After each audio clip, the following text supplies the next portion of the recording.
Halo pemirsa, apa kabar Anda hari ini? Injambi kembali hadir untuk memberikan informasi yang berguna bagi masyarakat Jambi dan akan terus konsisten demikian. Dan kita mengetahui bersama-sama bahwa di setiap minggunya Injambi selalu memberikan informasi yang akurat bagi pemirsa. Dan kali ini Injambi akan membahas tentang strategi BNN Provinsi Jambi dalam pemberantasan narkotika di era new normal. Seperti kita ketahui bersama bahwa dalam World Drug Report, negara Indonesia masuk dalam jajaran segitiga emas perdagangan narkoba. Bahkan BNN di 2017 sudah mencatat bahwa jumlah penyalahguna mencapai 3 juta di kelompok usia 10 hingga 50 tahun. Bahkan bukan hanya demikian, mirisnya kita melihat dari berbagai platform media sosial ditulis bahwa kalangan pelajar dan mahasiswa menyumbang angka pengguna narkoba sebesar 27% di Indonesia. Oleh sebab itu bersama saya Solina Lumbantoruan, kita akan membahas mengenai strategi BNN Provinsi Jambi dalam pemberantasan narkotika di era new normal.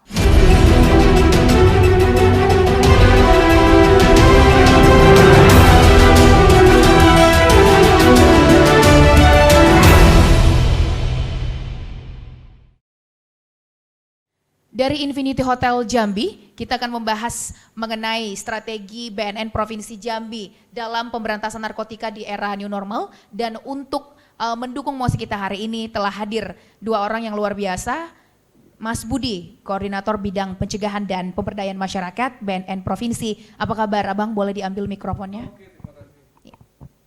Alhamdulillah sehat. Sehat? Alhamdulillah ya. sehat, siap. Selanjutnya ada dari Bang Roni, Bro Roni. Recovering Addict, hari ini juga sudah hadir di Injambi untuk memberikan informasi yang akurat. Terima kasih Abang, apa kabar? Ya, baik, Alhamdulillah. Terima kasih juga undangannya Mbak ya. Iya, seperti yang kita ketahui bersama Bang Budi, masalah narkotika ini menjadi masalah yang masif seperti itu ya. Terus menerus menjadi persoalan bagi bangsa kita. Untuk menurut dari Bang Budi sendiri dari BNN Provinsi, seperti apa gambaran penyalahguna narkotika di Provinsi Jambi saat ini? Baik, terima kasih. Gambaran prevalensi atau penyalahgunaan narkotika di Provinsi Jambi sebenarnya peristiwa gunung es. Karena kenapa? Provinsi Jambi ini kita di lapangan itu seperti adem ayem, tetapi penggunanya cukup banyak. Tingkat kejahatannya mungkin rata-rata air, tetapi tingkat penggunaan penyalahgunaan narkotikanya cukup banyak karena tidak terekspos, dan kemudian juga informasi yang disampaikan bagaimana penanganan terhadap penyalahgunaan narkotika, bagaimana tentang sosialisasi bahaya penyalahgunaan narkotika itu masih kurang. Karena kenapa? Kita juga BNN Provinsi untuk personil memang terbatas. Kemudian wilayah Jambi yang sangat luas itu sangat mendukung sekali bagaimana Provinsi Jambi ini sebenarnya tempat transit atau tempat masuknya. Karena kenapa? Karena dengan wilayah yang luas, kemudian banyak pelabuhan kecil, dan juga aparat pun juga terkait di spot-spot pelabuhan kecil itu sangat sedikit sekali, sehingga pemantauan itu pasti sangat kurang. Jadi yang perlu ditekankan adalah memang penyalahgunaan atau bahayanya dari penyalahgunaan narkotika ini adalah bila pasar itu semakin bertambah. Nah, tugas BNN adalah di sini tidak hanya sebatas memberantas jaringan, tetapi juga dia bagaimana memutus mata rantai. Mata rantai di sini adalah supaya masyarakat ini mempunyai imun terhadap bahaya penyalahgunaan konsumsi narkotika. Nah, bila masyarakat sudah imun, otomatis demand atau pasar yang terbentuk ini tidak akan ada. Walaupun ada pengedar banyak, tetapi pasarnya tidak ada, itu otomatis akan memutus mata rantai peredaran gelap narkotika. Mungkin begitu. Kondisi ini kemudian terlihat cukup parah karena dari 2019 itu jumlah penduduk Indonesia itu hampir sama dengan jumlah pengguna narkoba di seluruh dunia. Ini cukup ironis sebenarnya, kita penduduk nomor 4 terbesar di dunia seperti itu, dan di penelitian juga dari berbagai platform media sosial yang sudah sebutkan bahwa pengguna narkoba terdiri dari laki-laki sebesar 74,5% dan kemudian perempuan 25,5%. Mungkin saya ke Bro Roni dulu dari Recovering Addict sendiri. Sebenarnya pemicu awalnya Bro sendiri terjun untuk mengkonsumsi narkoba dan kemudian mengambil tindakan yang baik seperti saat ini, seperti apa, boleh diceritakan? Baik, terima kasih Mbak Solina. Sedikit saya mungkin ingin bersejarah ya tentang masa kelam hidup ya. Artinya saya sebagai seorang recovering addict untuk hari ini hanya bisa memaafkan masa lalu saya gitu. Dalam artian seperti ini, kalau saya ingat dulu kenapa saya mungkin menggunakan drugs gitu, artinya narkoba gitu. Saya mungkin bisa dibilang dulu waktu masa kecil saya itu saya anak yang cukup pintar ya saya rasa, karena saya juara kelas sampai SMP gitu kan. Saya nggak berpikir kalau seandainya saya bakal jadi ditakdirkan, kalau saya bilang kalau akhirnya saya harus menerima kenyataan saya sebagai seorang sebagai seorang edik gitu. Dan apa ya, dulu saya punya cita-cita, malah saya dulu waktu kecil 1 SD itu saya bilang sama orang tua saya ingin jadi insinyur pembangunan. Itu bahasanya kalau sekarang arsitek gitu kan gitu. Dan saya sadari itu tidak tercapai gitu. Dan kenapa waktu itu saya mulai menggunakan karena masa remaja menurut saya masa yang sangat penuh dengan gejolak ya, artinya penuh dengan pembuktian gitu kan, bahwasanya segala sesuatu yang kita mulai di masa remaja adalah bagaimana kita bisa mengikuti tren di saat itu gitu kan. Dan pada masa itu juga gitu saya mulai mengenal yang namanya, saya mulai dari alkohol, mulai zamannya kemudian ada ganja, kemudian dan selanjutnya akhirnya rasa keinginan tahuan saya terhadap drugs itu semakin berkembang ketika penyakit itu sudah ada di dalam otak saya gitu. Ya penyakit ini seperti yang kita ketahui ya penyakit otak kronis dan kambuhan gitu kan. Saya berpikir saya bisa berhenti gitu. Tapi ketika otak saya nyuruh dengan penyakit ini kan sifatnya sangat licik, menipu gitu kan gitu. Ayolah sekali-sekali nggak apa-apa, hidup lu udah gak baik-baik aja kok gitu kan. Hidup lu sudah banyak duit kok gitu, kenapa nggak lu coba sekali, narkoba kan enak. Dorongan seperti itu, dan penyakit itulah yang akhirnya membuat seseorang menjadi edik. Ya karena tahapannya memang awalnya mungkin coba-coba ya atau rekreasional, kemudian tahap keduanya juga situasional, mungkin malam minggu saja atau tahun baru saja gitu kan. Pada masa-masa saya mungkin belum bisa keluar malam selalu gitu kan. Mungkin malam minggu saya diizin keluar malam, akhirnya kesempatan itu saya gunakan untuk menggunakan drugs. Kalau boleh tahu bro, itu di usia rentang berapa? Itu di sekitar 15-17 sampai itu seperti itu. Itu suatu apa ya, karena ya namanya puber ya apa semacam, kita udah mulai diberikan sedikit kelonggaran sama orang tua gitu. Dan sampai hari ini saya tidak pernah menyalahkan masa lalu saya, tidak pernah menyalahkan orang tua saya, nggak pernah menyalahkan masa-masa di saat saya mulai menggunakan itu gitu kan, karena saya tahu gitu adalah itu terjadi karena pilihan saya waktu itu gitu kan gitu. Dan hari ini saya pastikan pilihan itu adalah pilihan yang salah gitu. Baik. Ya mungkin seperti itulah gambarannya kenapa saya memulai menjadi seorang edik, itulah prosesnya seperti itu gitu. Ya, artinya kalau kita ambil kesimpulan, pertemanan, lingkungan juga mengambil pengaruh yang cukup besar apabila dibandingkan dengan data bahwa jumlah laki-laki itu jauh lebih banyak penggunanya daripada perempuan. Seperti itu ya bro ya? Oh ya, dan sekarang saya punya pemahaman sih sebenarnya. Pecandu adalah pria ataupun wanita yang kebutuhannya adalah hanya untuk drugs. Ya dimanapun tempatnya, berapapun biayanya gitu kan. Jadi semua orang bisa terserang penyakit ini gitu. Karena ini merupakan penyakit gitu kan. Mungkin kita melihat karena mungkin dari pergaulan memang pria banyak lebih lebih luasa untuk mencari pergaulannya gitu.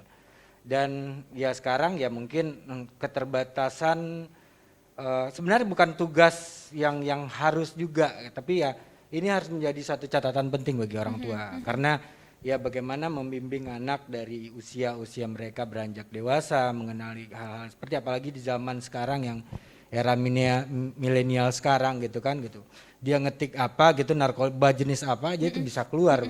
Mereka seperti apa menggunakannya bisa keluar di ini kan gitu. Teknologi sekarang ya sangat banyak ya impactnya terhadap perkembangan anak gitu kan gitu. Jadi pergaulan, teknologi juga ya mungkin anak-anak mungkin lebih diarahkan kepada kegiatan yang sangat positif dari usia dini gitu. Mungkin seperti itu kira-kira gambarannya Mbak. Ya baik, Mas Budi, ini kan kita membahas tentang strategi dari BNN sendiri untuk menghadapi new normal. Sebelumnya kan masa isolasi seperti itu ya. Betul. pada seharusnya kalau kita berpikir bahwa isolasi justru harusnya menekan Iya. pengguna ini peredarannya juga. Betul. Tetapi kemudian mengambil strategi pemberantasan di era new normal. Namun sesaat lagi tetaplah bersama kami di Injambi.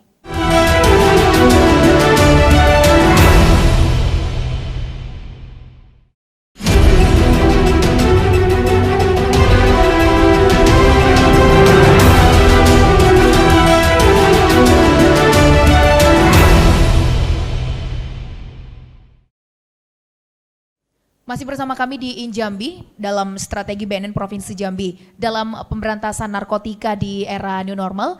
Kalau sebelum jeda tadi dengan Mas Budi saya sudah melempar pertanyaan, bukankah seharusnya di era sebelum new normal isolasi seharusnya angka ini bisa ditekan karena jumlah atau intensitas orang-orang untuk berada di luar rumah itu dikurangi, betul-betul dikurangi, dan mengapa sampai harus ada strategi seperti itu? Memang apa yang dihadapi oleh Provinsi Jambi sendiri dalam di situasi isolasi tersebut? Baik, terkait pandemik, memang pandemik ada kurun waktunya, tetapi kalau terkait pandemik, narkotika itu tidak akan pernah habis. Ya, dari zaman dahulu sampai sekarang itu polemiknya selalu ada. Ya. Nah di sini pada tahun 2021 ini bahwa Badan Narkotika Nasional ya kita menekankan pada bagaimana sih, apalagi di era new normal itu pasti kan orang banyak bersama keluarga ya.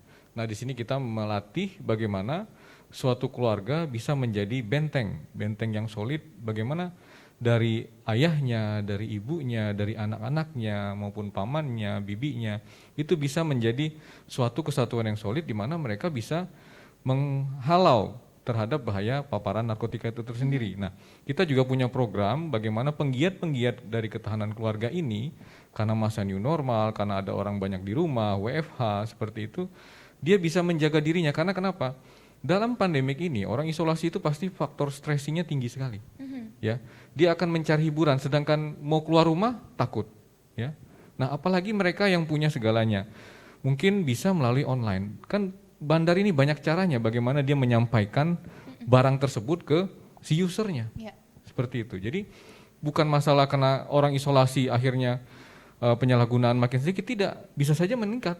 Karena kenapa? Faktor stres itu sendiri menjadi pemicu. Kalau di itu. Provinsi Jambi sendiri kata bisa saja ini bisa diungkapkan dalam bentuk fakta? Oke. Beberapa terakhir kita menangkap 2 kg ya, itu bandar antar lintas Sumatera ya. Memang dari Riau terus menuju ke Jambi, A1. Nah ini dari 2 kilo ini mau diselundupkan ke desa sebenarnya. Karena tahun ini apalagi di daerah Sumatera, di daerah Jambi ini kan banyak desa-desa terkait misalnya ada agrobisnis ya. Orang yang ambil sawit, orang yang tanam misalnya budaya lokalnya Jambi, pinang seperti itu ya, atau misalnya orang pekerja batu bara. Mereka kan butuh energi lebih katanya begitu. Jadi dibuatlah blaming bahwa bila kamu pakai barang tersebut Dengan porsi tertentu kinerja kamu akan meningkat ya. Otomatis ini kan kalau kinerja dia meningkat dia akan dapat duit banyak. Nah, itu menjadi suatu pemicu di situ. Nah, itu di Jambi ini makanya saya bilang bahwa kayaknya adem ayam tetapi sebenarnya banyak karena banyak bisnis agrikultur di situ. Seperti itu. Iya. Mungkin ini ke Bro Roni dulu karena tadi sering dibuat blaming kalau dengan porsi tertentu tentu kamu nggak apa-apa, itu malah justru bagus buat tubuh kamu. Kalau dari Bro Roni sendiri menanggapi soal statement ini seperti apa? Ya, gini, kalau menurut saya gini, penyangkalan itu akan selalu ada dari diri seorang pecandu, gitu ya. Karena itu salah satu penyakit penyertanya, gitu kan. Baik. Jadi setelah kita bersih menggunakan drugs pun banyak penyakit yang masih tinggal, yang harus dibereskan. Jadi bersih saja tidak cukup, berhenti saja tidak cukup, gitu. Jadi sedikit saya mau berflashback, saya juga produk dari BNN. Saya produk dari rehabilitasi BNN. Di tahun ketika saya sudah capek, kehidupan saya sudah tidak terkendali. Pokoknya saya sudah krisis dari segala macam, krisis finansial, krisis kepercayaan, krisis spiritual, di sosial pun, di keluarga pun gitu. Bahkan saya sendiri juga akhirnya mulai putus asa dengan hidup. Artinya, kok hidup saya kok seperti ini saja gitu. Kenapa hidup saya tidak ada kemajuan gitu. kok saya sudah ingin berhenti, kenapa tiba-tiba saya menggunakan lagi gitu. Akhirnya saya tahu bahwa penyakit ini perlu dikenali oleh si pemilik penyakitnya gitu. Dan disitulah ketika BNNP Jambi menyarankan saya, kalau waktu itu saya merasa terpaksa pulih gitu kan, terpaksa dipulihkan gitu. Tapi saya berusaha untuk mengikuti cara itu gitu kan. Dan disitulah saya mengenal bahwasanya ternyata banyak penyakit saya selain saya hanya menggunakan drugs gitu. Iya. Ketika kebohongan saya harus dipangkas, perilaku saya harus dipangkas di dalam rehabilitasi. Emosional saya juga harus berusaha untuk ditekan, dikendalikan gitu. Secara spiritual dan intelektual saya juga harus di-upgrade gitu kan gitu. Karena mungkin selama ini melemah gitu kan, karena saraf saya udah berapa banyak yang putus gitu kan, saya juga tahu gitu seperti apa gitu. Nah ketika juga saya harus berusaha untuk menjadi orang yang mandiri, berusaha punya pekerjaan gitu, itu saya dapatkan di dalam rehabilitasi loh Mbak gitu. Artinya bagaimana saya supaya bisa bertahan hidup. Iya. Ya kan, bagaimana saya supaya bertahan hidup itu ada di 4 struktur dalam rehabilitasi yang berbasis therapeutic community namanya waktu itu gitu. Dan itu saya dapatkan di suatu gedung yang tertutup di mana saya tidak bisa mengakses drugs lagi gitu. Saya tidak bisa mengakses narkoba dalam bentuk apapun gitu. Bahkan rokok pun waktu itu dibatasin gitu. Seperti itu artinya bentuk dan membangun kesehatan gitu. Saya merasa sehat. Saya merasa begitu saya keluar itu saya menjadi manusia baru gitu. Tapi tantangannya apa? Tantangannya saya kembali ke dunia mainstream. Saya kembali ke dunia yang hidupnya saya bisa aja bertemu dengan pecandu. Di dalam mungkin saya nggak punya akses dengan drugs gitu kan. Mungkin telepon saya masih disimpan oleh bandar atau apa, apa kabar gitu. Anda sudah balik, silakan mencoba lagi gitu. Dan disitulah yang namanya penyakit ini mulai kelicikannya datang. Ayolah bos, lu udah sembuh, lu udah Pernah mengalami itu bro? Saya pernah mengalami itu gitu. Dan itu bukan satu hal yang menurut saya yang artinya hari ini nggak ada yang perlu saya malukan dan saya takuti gitu. Artinya untuk memberikan ini gitu. Karena saya merasa seorang pecandu nilai terapeutiknya adalah membantu pecandu yang lain. Bahkan sampai hari ini? Sampai hari ini saya banyak juga artinya kalau hari ini saya sudah mulai melakukan pelayanan. Kebetulan saya sekarang bekerja di bidang adiksi, saya di konselor adiksi. Sudah jadi konselor. Ya, membantu itu juga produk dari BNN. Itu. Saya juga sempat begitu saya keluar dari begitu saya tahu bahasanya high risk saya berada di dunia mainstream gitu kan. Saya datang ujuk-ujuk ke BNNP. Saya sudah selesai loh rehab gitu kan. Terus apa yang saya bantu di sini gitu. Saya voluntary, saya sukarelawan dulu. 7 bulan saya menjalani sukarelawan. Tapi nggak ada usaha saya yang nggak mengkhianati hasil gitu kan. Saya menerima achievement untuk itu. BNNP memberikan kesempatan untuk saya waktu itu untuk menjadi staff di situ. Saya jadi konselor di situ dan akhirnya ya saya menjalani kehidupan saya yang baru gitu. Even itu penyakit saya masih banyak datang. Ya artinya penyakit yang datang itu bukan hanya sekedar saya pengen pakai drug, enggak. Godaan lainnya bro ya? Godaan lainnya, mohon maaf, artinya obsesi seorang pecandu itu akan kompulsif. Akan menggebu-gebu akan sesuatu hal yang diinginkannya gitu.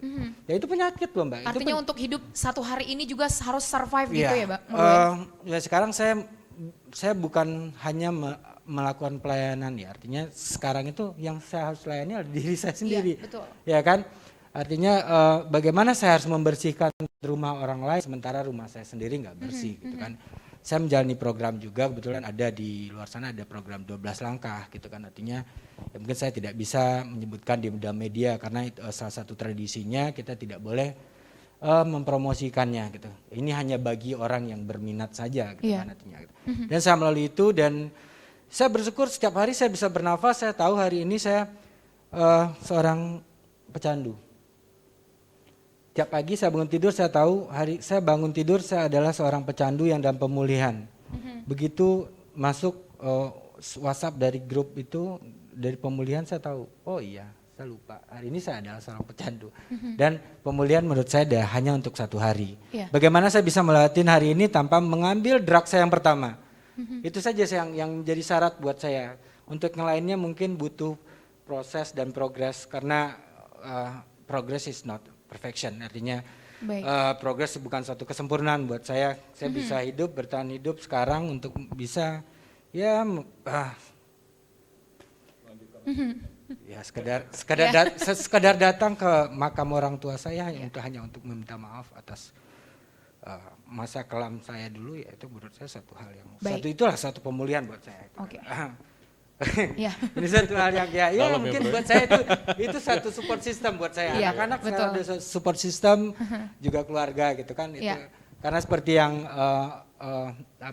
Mas Budi bilang tadi, butuh dukungan keluarga. Keluarga artinya butuh menjadi suatu support system bagi seorang penyalahguna. Baik, ya Bro Roni hari ini ada, tentu itu merupakan output dari keberhasilan dari BNN sendiri dalam membuat programnya. Program-program apa yang boleh diulas sedikit gitu Mas? Program apa yang dibuat oleh BNN untuk para recovering addict seperti Bro Roni hingga outputnya bisa sebesar ini impactnya? Baik, memang program di Badan Narkotika Nasional itu banyak sekali ya. Kita ada beberapa bidang. Yang pertama adalah pemberantasan, tentunya pementasan jaringan, ya. Kemudian ada pencegahan dan pemberdayaan masyarakat, kemudian ada bidang rehabilitasi. Nah, Bro Roni ini masuk ke dalam bidang rehabilitasi di mana dia tidak hanya sebatas setelah di rehab, tetapi pada saat dia akan kembali ke keluarga, kemudian pada saat dia terjun ke keluarga, terjun ke masyarakat, itu tetap kita dampingi.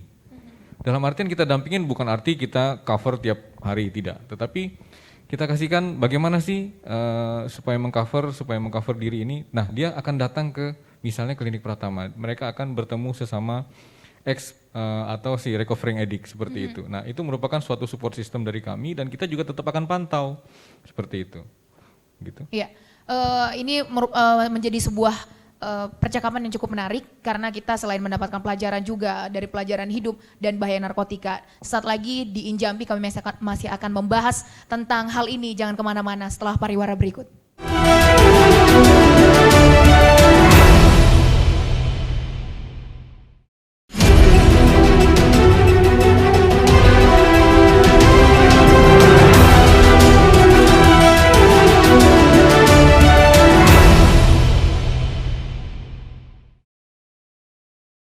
Masih dari Infinity Hotel Jambi, Jambi hadir kembali untuk membahas soal strategi dari BNN sendiri di era new normal ini. Mungkin bisa dijelaskan Mas Budi. Baik, terima kasih.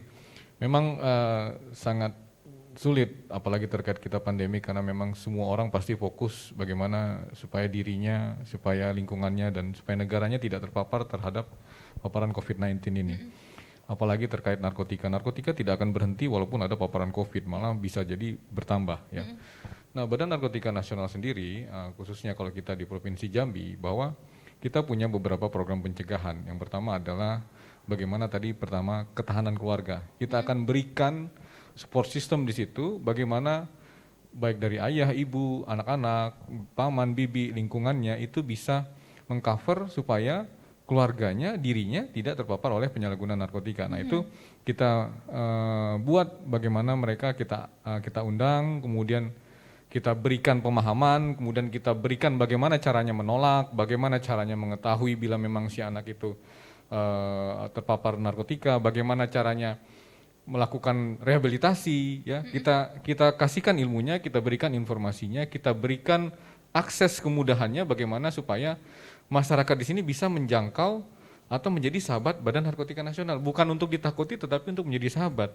Ya, dengan kita menjadi sahabat itu juga bersama namanya ada rekan sebaya. Rekan sebaya itu saling support antara remaja-remaja yang umur produktif. Jadi mereka kita hire, kita berikan pemahaman, kita berikan ilmu supaya menjadi rekan sebaya. Rekan sebaya di sini nanti mereka menjadi penggiat, ya. Kita ada relawan, ada penggiat. Nah, pertamanya mereka akan merelakan diri bagaimana menjadi relawan anti narkotika karena mungkin ada lingkungannya yang terpapar narkotik. Nah, dari mereka sudah menjadi relawan, kita berikan ilmunya, kita berikan bagaimana sistemnya menjadi penggiat. Dalam artian penggiat di sini mereka setiap hari itu adalah Dalam artian bukan setiap hari untuk mensosialisasikan, tetapi secara tidak langsung bahwa dirinya saja sudah tidak pakai, tetapi dia juga mensosialisasikan, memberitakan kepada masyarakatnya bahwa ini loh pentingnya kalau kita hidup sehat tanpa narkoba, seperti itu. Nah, terkait dari bagaimana kita memberikan ketahanan keluarga, kemudian rekan-rekan sebaya seperti itu, kemudian bagaimana menjadi penggiat dan relawan, kita juga punya namanya fokusnya tahun 2021 ini adalah Indonesia Bersinar. Indonesia Bersinar adalah Indonesia bersih dari narkoba. Tentunya Provinsi Jambi pun juga ingin bersih dari narkoba. Yeah. Ya. Nah, bersih dari narkoba ini kita mulai dari desa atau tingkat kelurahan. Ya, karena sekarang narkoba ini sudah menjamah sampai ke desa-desa. Ya, contohnya ada satu desa di Kabupaten Muara Jambi itu jadi tempat pemakaian. Ya, nah itu kita cover ke sana, bagaimana kita memberikan edukasi, bagaimana kita meng-hire perangkat desanya, bagaimana kita meng-hire masyarakatnya supaya menjadi support system untuk menolak bahaya penyalahgunaan narkotika. Adapun juga di Kelurahan Kota Jambi ada juga, mungkin masyarakat Kota Jambi sudah paham dengan image-nya. Nah image ini yang akan kita rubah. Seperti apa sih?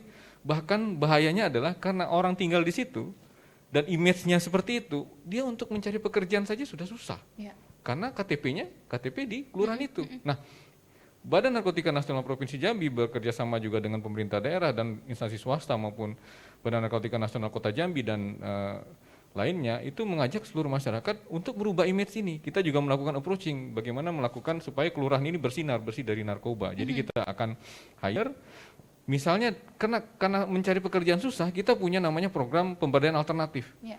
Jadi si kawasan rawan yang ada di Provinsi Jambi ini kita berdayakan alternatifnya. Jadi misalnya seperti ini. Jadi ada kampung batik di situ. Kemudian bagaimana Pertamina melakukan CSR, Bank Mandiri melakukan supporting system bagaimana terhadap BUMDes-nya. Jadi ada kelompok tani di situ. Bagaimana masyarakat ini dia berpikir mencari uangnya adalah dengan rezeki yang halal. Yeah. Tidak hanya sebatas kita memberikan soft skill atau lahan, tetapi juga kita meng-hire misalnya contohnya, oh kita punya market nih. Kita carikan marketnya, kita kerjasama dengan misalnya dinas perindustrian, dinas perdagangan, dengan pemerintah daerah, dengan supermarket seperti itu. Jadi BNN di sini adalah sebagai dalam artian bukan BNN bekerja sendiri, tetapi BNN mengajak seluruh komponen masyarakat bagaimana kita bisa menjadi suatu support system yang baik untuk supaya masyarakat Indonesia ini dari hal terkecil keluarga, kemudian kelurahan atau tingkat desa sampai ke negara itu menjadi suatu imun yang baik terhadap penyalahgunaan narkotika. Akhirnya kalau demand-nya kita putus, maupun ada pabrik sebanyaknya, tidak ada permintaan. Mungkin seperti itu, Mbak. Ini kan langkah preventif atau soft power approach mungkin namanya seperti itu. Kalau dari digitalisasi, memanfaatkan digitalisasi saat ini, ada program tertentu nggak, Mas? Ada, baik. Nah, jadi karena era pandemik ini kan otomatis media sosial, ya, itu orang lebih banyak baca Twitter atau baca Instagram daripada orang membaca koran, paperless ya sekarang. Nah, itu juga kita setiap hari menggaungkan bagaimana sih penyalahgunaan narkotika itu sangat berbahaya, efeknya seperti apa. Nah, kita juga meng-hire orang-orang terkait tadi penggiat. Mereka kan punya sosmed masing-masing orang-orang ini. Kemudian kita juga influencer kita panggil ya. Contohnya ada beberapa influencer Jambi yang kita panggil, bagaimana dia bisa mengkampanyekan sosialisasi bahaya dari penyalahgunaan narkotika ini. Jadi dari medsos ini otomatis kan orang pasti bangun tidur aja bukan air minum yang dicari, tetapi handphone. Ya, bagaimana dia buka Instagram langsung atau dia buka TikTok ya seperti itu, atau mau tidur dia pasti pengantar tidurnya bukan dongeng lagi sekarang kan? Ya, pasti orang pengantar tidurnya adalah melihat video TikTok. Nah itu juga kita cover di situ bagaimana kita menampilkan sosialisasi tersebut dari Instagram, Facebook, Twitter, TikTok, sekarang mungkin ada Snapchat kali ya. Snap video apa itu? Snap video. No, Snap video ya seperti itu. Nah, itu kita covering di situ. YouTube pun juga kita covering di situ seperti itu. Jadi tidak hanya serta-merta melalui TV radio, tetapi juga mungkin TV pun juga sekarang udah ada online-nya kan, orang bisa streaming kapan saja atau bisa mengakses link YouTube-nya kapan saja. Jadi pemahaman-pemahaman di situ kita berikan di media sosial karena memang war on drug tadi adalah hard power melalui pemberantasan jaringan, kemudian soft power melalui kegiatan rehabilitasi seperti Bro ini, bagaimana kita meng-covering recovering addict, kemudian ada dengan pencegahan dan perlindungan masyarakat, dan kemudian smart power ini melalui media sosial dan media TV dan radio seperti itu, Mbak. Ya. Iya, sudah dijelaskan strategi yang begitu baik dan Bro Roni sendiri bisa mereview nggak dari keempat program ini, dari keempat strategi ini, sejauh apa kemudian keberhasilannya ketika diterapkan di kalangan Bro Roni? artinya di sini kan ada tindakan preventif dalam bentuk pencegahan, ya kan, artinya edukasi kepada masyarakat itu kan sangat penting ya. Kenapa? Karena rendahnya pengetahuan tentang narkoba itu ya akan menjadi orang berpikiran bahwasanya banyak hal yang tidak mereka ketahui gitu kan, tentang bagaimana seseorang bisa menjadi penyalahguna narkoba kan gitu. Dan menurut saya memang dari BNNP sendiri sangat banyak toolsnya ya. Dari BNN sendiri banyak toolsnya, artinya banyak alat-alat yang digunakan untuk melakukan hal itu. Seperti kita kalau nggak salah dulu saya sempat adanya diundang keluarga yang anaknya sedang menjalani rehab untuk dilakukan family support group. Ya artinya mengedukasi gitu kepada orang tua yang anaknya sedang menjalani rehabilitasi. Kemudian family group discussion gitu, artinya berdiskusi gitu kan gitu. Bagaimana kita akhirnya mendelivery, menyampaikan apa edukasi yang benar terhadap masyarakat gitu kan. Jadi nggak asal nyari-nyari di mana, nanya-nanya ke tetangga atau apa seperti apa. Kadang-kadang ada juga yang underestimate terhadap opini-opini yang terkait dengan rehabilitasi. Tapi menurut saya gitu, selama jalan itu diikutin, selama kita mempunyai ada satu, artinya yang perlu jujur adalah kepada diri sendiri, kepada satu orang yang kita percaya. Kalau di rehabilitasi itu mungkin konselor, atau di 12 langkah itu namanya sponsor. Dan kemudian kepada Tuhan tentunya, kita artinya. Dan mempercayai lingkungan kita yang ada gitu. Ya trust your environment sekarang gitu. Saya sedang mengalami pemulihan, saya sedang dalam keadaan sakit. Ya saya mempercayai kepada orang yang tentunya lebih expert di bidangnya kan, seperti itu gitu. Nah dan keluarga pun seperti itu gitu. Dan sebenarnya kan keinginan keluarga ini kadang-kadang banyak yang takut gitu. Artinya banyak yang takut untuk mencari tahu informasi tentang bahaya narkoba gitu kan. Atau mungkin sebenarnya sudah tahu anaknya melakukan penyalahgunaan narkoba, tapi nah itu tadi gitu kan, malunya ini tadi. Tapi sebenarnya kan jika mereka datang ke tempat yang tepat gitu, mungkin ya tentunya misal di ke BNNP langsung kan ada yang bagian yang melayani untuk itu gitu kan. Mereka nggak bisa untuk bercerita dan untuk kerahasiaan mereka kan juga sebenarnya tidak perlu kita sebagai yang melayani tidak perlu mengekspos itu. Tugas kita hanya menyelesaikan permasalahan dari si penyalahguna kan, seperti itu kira-kira Mbak. Kira-kira Bro, kita ke opini dulu nih. Kalau misalnya mau dibuat presentasinya seperti itu, presentasinya apakah sebenarnya yang kurang di Indonesia atau di Provinsi Jambi sendiri itu di penanggulangannya atau di pencegahannya seperti itu? Yang kurang ya. Kalau yang menurut saya kalau yang kurang ya sepertinya sebenarnya kembali kepada masyarakatnya sendiri. Kalau menurut saya upaya dari lembaga atau instansi atau lembaga yang sudah menyediakan gitu informasi tentang bagaimana pencegahan, bagaimana merehabilitasi gitu, sebenarnya informasi sudah cukup lengkap. Tinggal sebenarnya kepada masyarakatnya saja gitu, antusiasnya gitu. Keinginan tahunya terhadap satu hal, ya kan? Kalau kita bilang bahaya narkoba sangat bisa saya bilang kalau menurut saya saya berpuluh-puluh tahun mengalami krisis dalam hidup saya dan itu berdampak kepada keluarga saya gitu. Dan jika orang yang seperti saya ini banyak gitu, apa jadinya Indonesia ya kan? Kalau seandainya mereka tidak mempunyai ilmu tentang itu gitu. Kalau mereka tidak mau reach out, mencari bagaimana cara penanggulangannya, bagaimana cara pencegahannya gitu kan gitu. Ya kalau untuk spot-spotnya mungkin di BNN sendiri juga mengadakan untuk ada mobil ini ya ada mobil untuk penyuluhan seperti itu. Artinya bahwa dari masyarakat sendiri pun harus ada tindakan aktif untuk reach out seperti itu. Karena ketika kita melihat bahwa krisis yang disebabkan oleh narkotika ini sebenarnya cukup parah seperti itu, cukup pelik. Dan oleh sebab itu sesaat lagi kita masih akan bahas soal kepelikan ini. Sesaat lagi tetap bersama kami.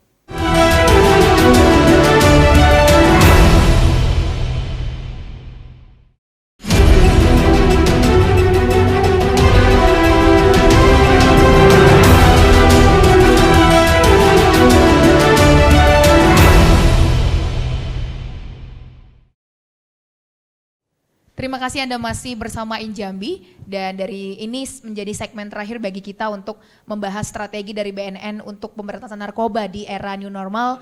Kita sudah mendengar fakta dan kita juga sudah mendengar testimoni dari Bro Roni sendiri mengenai side effect dari penggunaan drugs ini. Dan dari Mas Budi sendiri, adakah yang ingin disampaikan kepada masyarakat bahwa ini menjadi sebuah hal yang krusial di tengah-tengah masyarakat Indonesia, di tengah-tengah pandemi saat ini? Betul, baik. Memang jadi kasarannya kalau di masyarakat, mereka belum kena penyakit, mereka tidak akan aware. Ya, sama halnya misalnya orang mau menjaga makannya, enggak lah, sehat-sehat aja kok. Pada saat dia kena diabetes, dia pasti akan aware. Sama halnya narkotika seperti itu. Ya, karena kenapa? Orang anggap enggak lah, aman-aman aja, keluarga saya baik-baik aja. Tapi ternyata anaknya atau ya mohon maaf ya, jangan sampai seperti itu, atau keluarganya dekatnya, ternyata kena. Nah, disitulah baru mereka akan ada awareness. Oh, ternyata saya harus covering. Nah, jangan sampai seperti itu karena BNN tidak bisa kerja sendiri. Ya. Di sini instruksi Presiden sudah jelas nomor 2 tahun 2020 bahwa seluruh elemen masyarakat itu wajib melakukan pencegahan. Bagaimana kita memberikan solusi orang yang sudah terpapar narkotika, bagaimana cara merehabilitasi, bagaimana kita melakukan sosialisasi, tidak hanya BNN saja, tetapi juga seluruh komponen masyarakat. Nah, banyak masih instansi atau pemerintah itu masih banyak belum aware. Oh, ini narkotika itu tugasnya BNN saja. Oh, tidak seperti itu. Jadi kami itu mengajak, jadi atas arahan Presiden bagaimana menjaga bangsa ini supaya tidak terpapar dari penyalahgunaan bahaya narkotika. Nah, bagaimana nantinya supaya Indonesia ini bisa menjadi Indonesia yang bersinar. Indonesia bersih dari narkoba, baik Indonesianya maupun juga khususnya misalnya di masyarakat Jambi. Bagaimana Provinsi Jambi ini bersinar, ya, bright, bersih dari narkoba, ya. Jadi kalau misalnya kita boleh iklan nih, mungkin lu mau pakai mula-mula lu eksis dan narsis, tetapi lama-lama lu akan krisis dan kritis, seperti itu dari kami. Baik, Ya. terima kasih Mas Budi. Selanjutnya Bro, ada yang ingin disampaikan? Mungkin sekedar membawa pesan kepada masyarakat Jambi khususnya bagi yang belum pernah mencoba, ya kan, artinya drugs, mencoba narkoba gitu kan, mungkin sebaiknya diputuskan untuk tidak memulainya karena drugs itu one too many, a thousand never enough. Satu terlalu banyak dan 1000 kali tidak akan pernah cukup. Dan seperti yang disampaikan sama Pak Budi tadi, ya krisis itu akan datang, masalah itu akan mulai ada di depan kita dan akan mengendalikan kita ke jurang yang lebih buruk lagi, bahkan yang namanya muaranya adalah institusi atau lembaga rehabilitasi gitu. Gangguan kejiwaan, penjara, bahkan kematian gitu. Dan mungkin saya salah satu orang yang sudah membuktikan sampai kepada salah satu titik di 4 outcome tadi kan gitu, seperti itu gitu. Dan bagi yang menggunakan yang masih menjadi penyalahguna sekarang adalah pemulihan menyangkut kepada ya recovery is about selfish, ya kan. Recovery tergantung kepada diri kita sendiri, bagaimana ego kita untuk bagaimana kita bisa pulih. Yang penting adalah ya hanya niat keinginan untuk berhenti menggunakan drugs gitu. Itu adalah langkah pertama dalam pemulihan kan. Ketika kita sudah mulai banyak krisis tadi yang disampaikan gitu kan, ya itulah jalan keluarnya gitu kan.